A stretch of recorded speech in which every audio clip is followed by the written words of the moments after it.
Mga lods, kalderetang pork naman ang ating niluto. Kasi na-miss na ang kaldereta. Tagal na hindi nakakakain.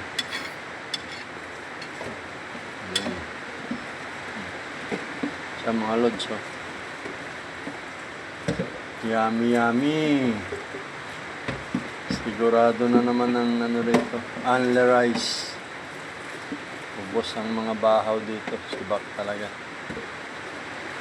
Halo at naulan, ay talaga naman, sarap kumain.